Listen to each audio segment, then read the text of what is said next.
School-based mental health consent and disclosure, including HB 281, 2025, clarification and guidance. In this video we will cover the services that school-based mental health professionals can provide in schools and who can provide those services. Which services fall under restricted services, and in what setting they can be provided. The key requirements for parental rights and consent. The rules governing confidentiality and exclusions to confidentiality. And what constitutes an educational record and what information can be shared with others. School-based mental health providers utilize evidence-based and skilled interventions to support students' overall wellness in order to improve academic and social success. School-based mental health services support students' social, emotional, and behavioral needs. The Utah State Board of Education prioritizes school safety and student well-being through a comprehensive approach, including prioritizing attending to school-based mental health as one of 9 conditions in the Utah School Safety Framework. Legislation funds allow schools to hire or contract with qualified mental health personnel to provide direct services and supports, and to conduct mental health screenings. We have seen huge advancements over the past 5 years in Utah's efforts to support school-based mental health. These efforts have resulted in greater multi-agency collaboration, enhanced resources, and increased capacity. Utah State Code and Rule contain guidance about which professionals are allowed to provide school-based mental health services. School-based mental health providers include school counselors, school social workers, and school psychologists who are licensed by USBE. School nurses play an integral role in a school's multidisciplinary team.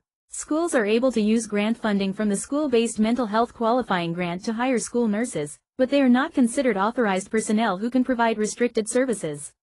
SBMH professionals may also include mental health professionals licensed by DOPL, for example, clinical mental health counselors or marriage and family therapists.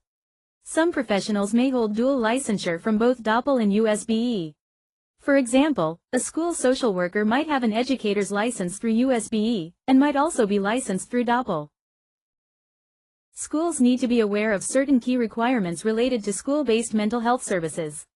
First, LEAs must provide training to educators on parent consent requirements and ensure employee compliance. Schools must also obtain prior written consent before administering any psychological or psychiatric examination, test, or treatment, or any survey revealing personal information about the student or family. We will review these prohibited topics on a later slide. School employees may postpone obtaining prior written parental consent if waiting to contact a parent would put the student or another person at immediate risk of serious bodily injury or suicide. School employees should be aware that Utah Code 53G 9901 and 902 were updated in 2025 and regulate restricted services in a school setting. This code should serve as a guide for school-based mental health providers. Finally, under the Family Educational Rights and Privacy Act, or FERPA, parents are guaranteed access to any and all information in education records, which would include health records created by school staff or agents. Restricted services are defined in Utah State Code as mental health services that take place in a school setting. USBE further clarified in R 277-313 that mental health services has the same definition as practice of mental health therapy contained in subsection 58-60-102, 17. There are important differences between counseling and mental health therapy. Counseling services are broader, and are focused on prevention. They aim to equip all students with essential life skills to address life's challenges. In contrast, mental health therapy is focused on addressing existing mental health concerns through the assessment, diagnosis, and treatment of mental health disorders. You may choose to pause here to read more about the differences between counseling and mental health therapy. Only authorized personnel, as defined by Utah Code 53G 9901, are permitted to provide a restricted service. This includes those that are employed, contracted, or formally agreed upon by the LEA. This also applies to all services, whether they are provided on-site, within the school, or off-site through a contracted mental health provider. Authorized personnel include those who are licensed by DOPL as mental health professionals. This also includes school psychologists or school social workers who are dual licensed by USBE and DOPL.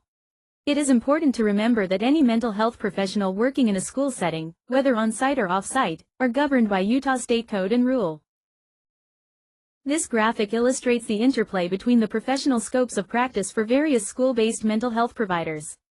Counseling services are focused on whole class instruction and skill building, for example, Teaching students self-regulation strategies, such as deep breathing or positive self-talk.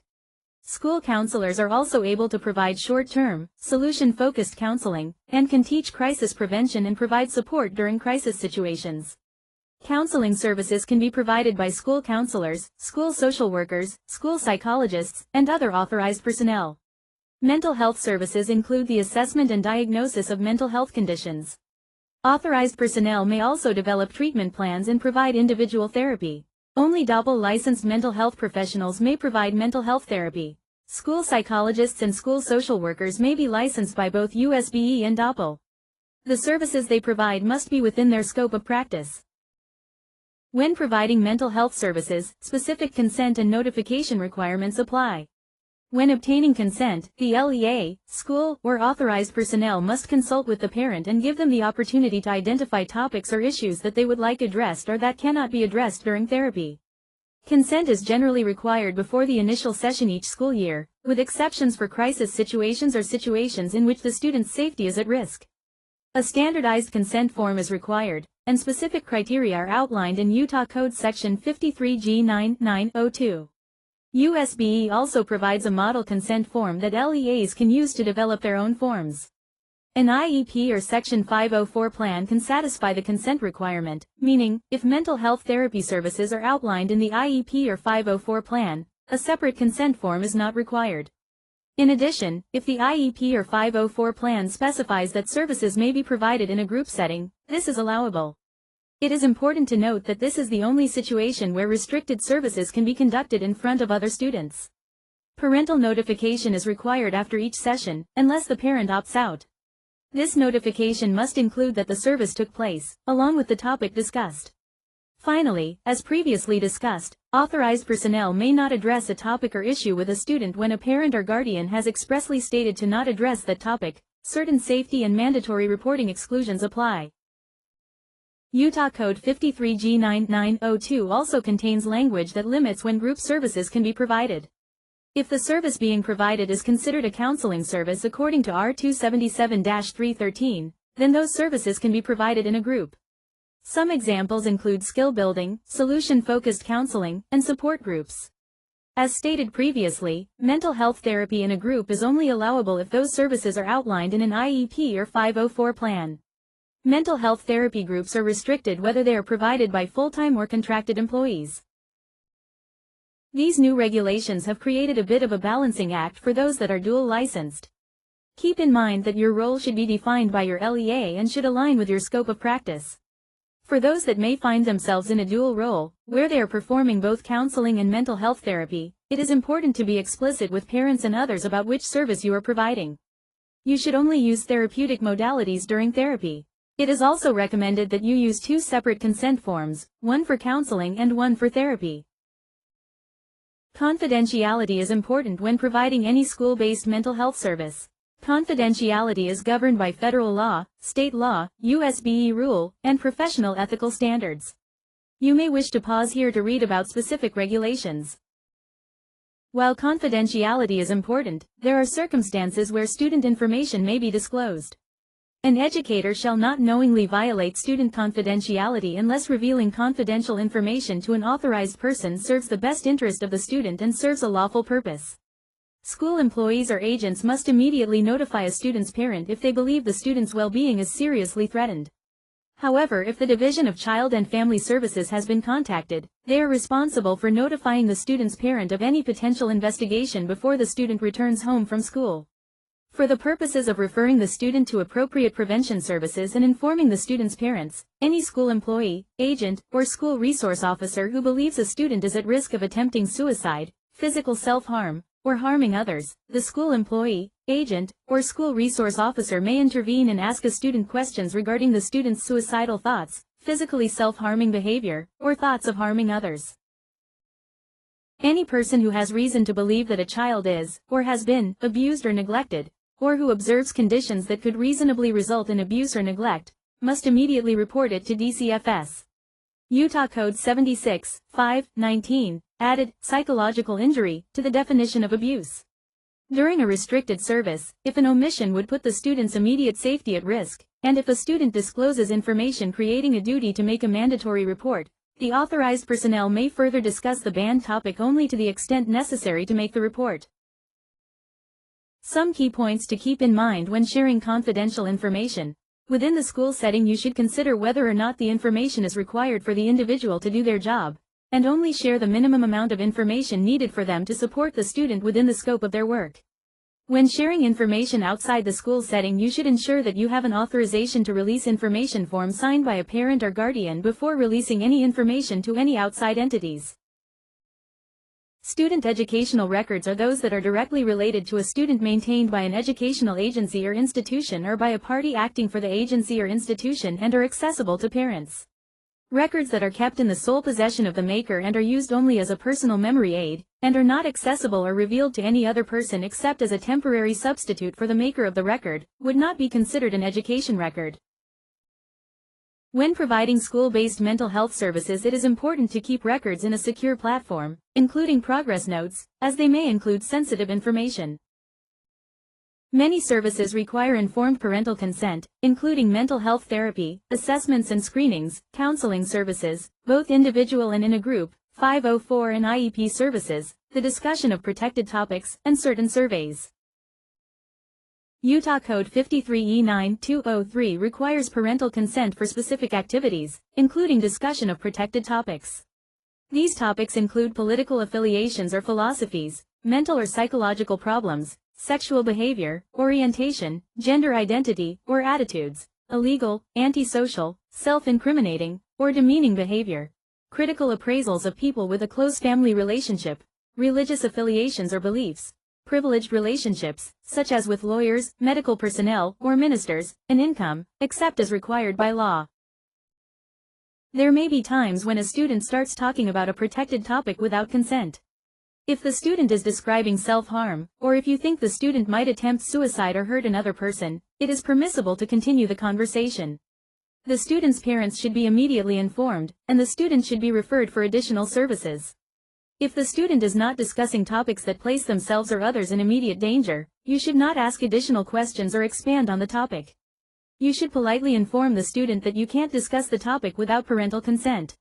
You can validate any feelings and redirect the conversation. Some services provided in the school setting can be provided by any trained staff and do not require informed parental consent, but parent awareness and notification of the services being provided to a student are still advised.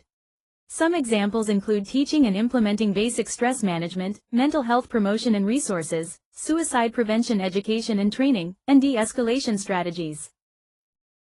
When requesting parental consent for school-based mental health services, be careful to adhere to timelines outlined in statute and board rule. HB 281 outlines specific requirements to be used in a standardized consent form for restricted services. USBE recommends that LEAs use two separate consent forms. One for counseling services and one for restricted services. This will help ensure parents and staff understand the clear distinction between these services. Requirements for each form are included on this slide. Any school employee can ask about suicide for the purpose of referring the student to appropriate prevention services and to inform the student's parents. Any school employee, agent, or school resource officer who believes a student is at risk of attempting suicide, physical self-harm, or harming others may intervene and ask a student questions regarding the student's suicidal thoughts, physically self-harming behavior, or thoughts of harming others. Social-emotional survey language was added to protected topics in Utah statute. This created some misconceptions for educators. Providers are able to ask questions that may relate to a student's social or emotional well-being. However, they should not broach protected topics without consent. Conducting a pre- or post-test of the curriculum that is being used for small group counseling is considered progress monitoring, similar to a math quiz. Parents must be informed as part of informed consent of the curriculum and tests used for progress tracking. There are some key points that LEAs should consider when providing school-based mental health services in schools. Trust and confidentiality are crucial for building a safe therapeutic relationship, which promotes emotional safety and facilitates growth.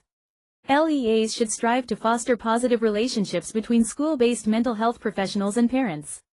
Clearly explain the limits of confidentiality to both students and parents. The therapeutic relationship is crucial for students because it fosters a safe and supportive environment where they can openly discuss their thoughts, feelings, and challenges. Schedule regular check-ins with parents and communicate general progress towards goals and topics discussed, rather than specific details that the student has shared. The promotion of SBMH services provides an opportunity to communicate the services that your school offers and who is qualified to provide them. Keeping parents informed is the key to a trusting relationship and continued student success. The most important message to get across is that we are all on the same team. Effective school-based mental health services require careful attention to legal requirements, including parental consent and notification, confidentiality, and scope of practice. If you have any questions about the information contained in this video, please reach out to Tara K. Bodley, USBE's school-based mental health specialist. Thank you for watching.